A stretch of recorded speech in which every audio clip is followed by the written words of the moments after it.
This video is going to be a ranking of the U.S. releases of the Smiths. So I'm not going to be getting into The World Won't Listen or anything that was strictly a UK release. I'm just going to be talking about not only the Smiths studio albums, but also kind of the compilations that were released that contain some of their John Peel sessions and also their singles.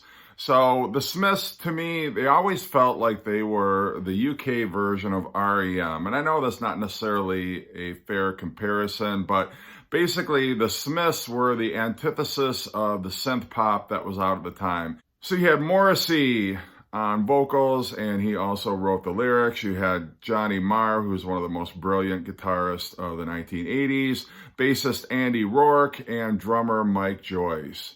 So it's just strictly a bass, guitar, drums combo. There were occasional times where they augmented that sound with certain effects and whatnot, but for the most part, that was what you got. And they took what they had and they crafted some of the most imaginative, melodic, and brilliant singles and albums of the 1980s. So I am going to get into the Smiths collection. I've always been a huge fan of the Smiths. Like most bands of the 80s, I started collecting them on cassettes. Got into them right before the Strange Ways Here We Come album came out, and so kind of missed the boat a little bit as far as being into the Smiths in real time. But I still, to this day, I'm a huge fan of the Smiths, still listen to their music, and I consider them one of the best bands of the 1980s. So starting at number 7, I am going to go with their live album, Rank, which was posthumously released. I believe this was recorded right around the time of the Queen is Dead tour. If I'm not mistaken, it leads off with The Queen is Dead. You have Panic, Vicar in a Tutu, Ask, Rush Home Ruffians, The Boy with the Thorn in His Side. The Dre's Train is the only track that was not on, is not a live version of a previously released Smiths song. So it's interesting to own for that. I mean, it's a passable live album. It's the only real official document that we have of the Smiths live. So I take it, on that basis, but not my favorite album. It's not one that I reach for a lot. It's a live document. I prefer the studio stuff. Not that they were not a great live band, but this album, it just doesn't do a whole lot for me. I enjoy hearing these songs in a live setting, but overall, I much prefer the studio albums. Number 6, and don't get me wrong, all of the releases that I'm going to be talking about from here on out are excellent. I am just strictly ranking them on my preference. I am not saying the ones ranked lowest are bad or that they're weak. Just in terms of the albums that I enjoy listening to, this is the order in which, least favorite to most favorite, but they're all great albums. So number 6, I'm going to go with Strange Ways, Here We Come. Fantastic album. This was the first album that I actually heard all the way through when I was getting into the Smiths and then kind of worked my way backwards. But you got Girlfriend in a Coma here, which, Morrissey's lyrics were just so sarcastic and so biting and so caustic and sometimes, painful to listen to, but they were always, fun. The titles in and of themselves were really interesting, to say the least. A Rush and a Push in the Land of Ours. For the first time, they've got like a keyboard kind of that dominated the sound. Really, up to this point, you didn't have much in the way of keyboards on a Smiths track or a Smiths album.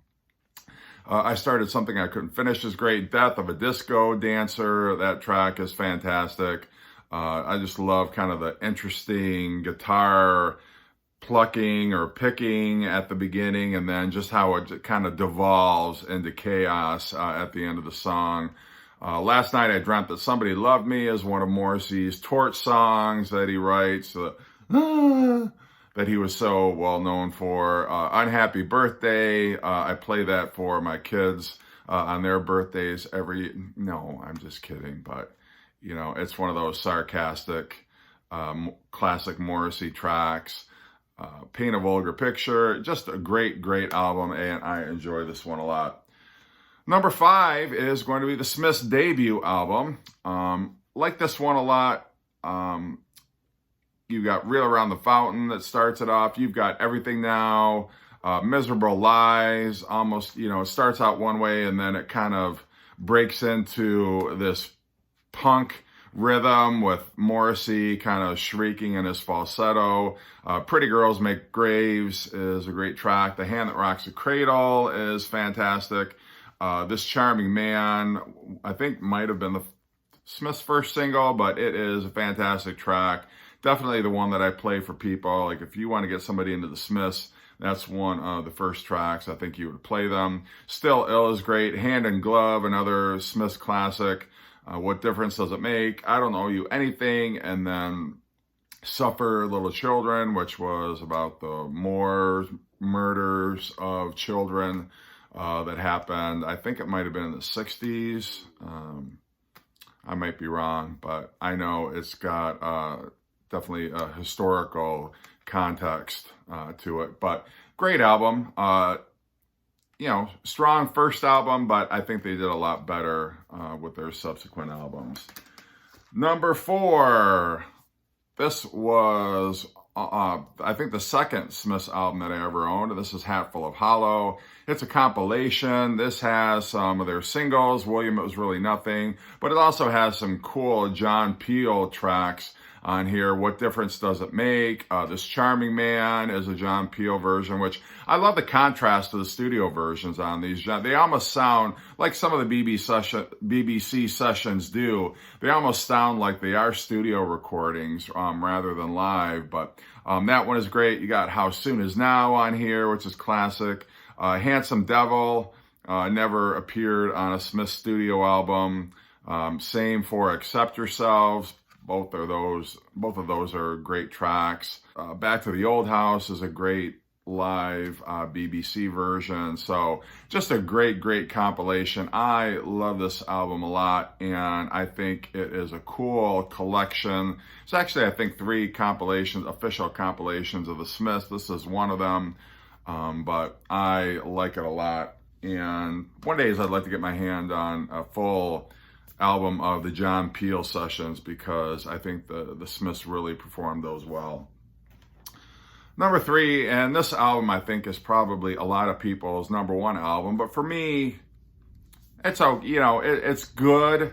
Just I like the other albums that much better. You got The Queen Is Dead on here, Frankly, Mr. Shankly, I Know It's Over, another Morrissey Torch song that's fantastic. Never Had No One Ever, Cemetery Gates, where Morrissey is name checking some classic poets. Big Mouth Strikes Again, The Boy with the Thorn in His Side. The whole side 2 of this album is just so cool. Vicar in a Tutu, There Is a Light That Never Goes Out. A funny story, I used to work at Kmart, which is a retailer in the shoe department, and they had a stereo, which was, because our department was adjacent to the electronics department, and they had a stereo that just happened to be on our side of the border. And so I would slip in The Queen Is Dead while I was working and listen to it. And people used to get so pissed off, like they would turn it off or turn it down, turn the volume down. I'm like, come on, this is classic stuff. But I guess it was just too much. The town that I grew up with, I don't think there were a whole lot of Smiths fans. I don't think too many people understood the Smiths. But anyway, fun album, love it, one of their best. And love the cover art too. All the Smiths cover art is just so classic. All these iconic images from films, or, in some cases they were models. Some of them were Andy Warhol, I think, films that they took their cover art. And their 12-inch singles also had really interesting cover art. But nonetheless, that is a great one.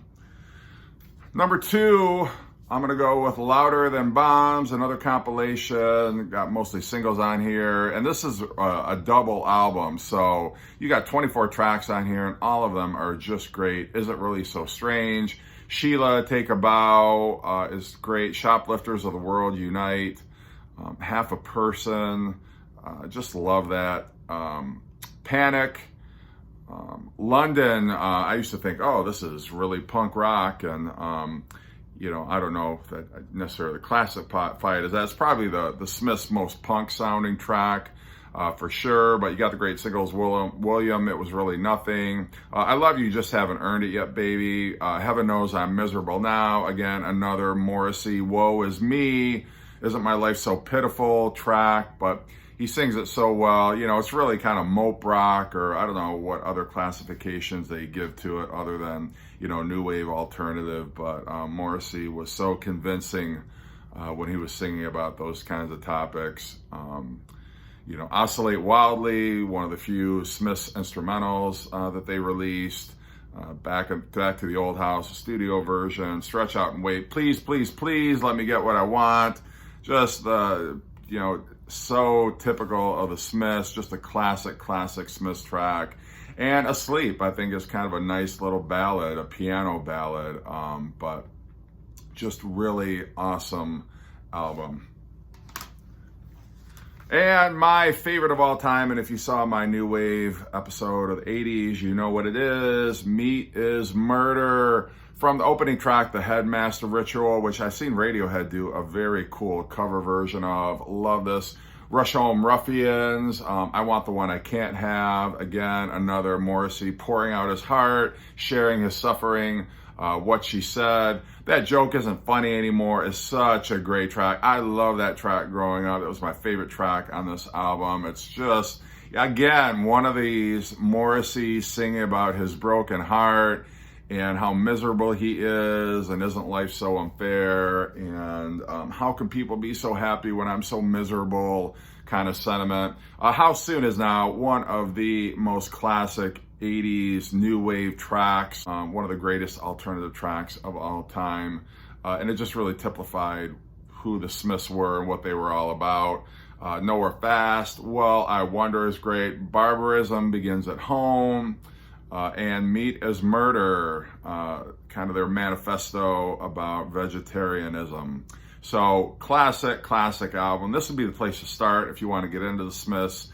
Definitely can't recommend this album highly enough. So those are my rankings for the Smiths album. Definitely interested in what you... So those are my rankings for the Smiths U.S. releases. Let me know how you would rank them, if you're familiar with the Smiths work, what you think in the comment section. And as always, take care and thanks for watching. Click subscribe if you like the video and you want to see more.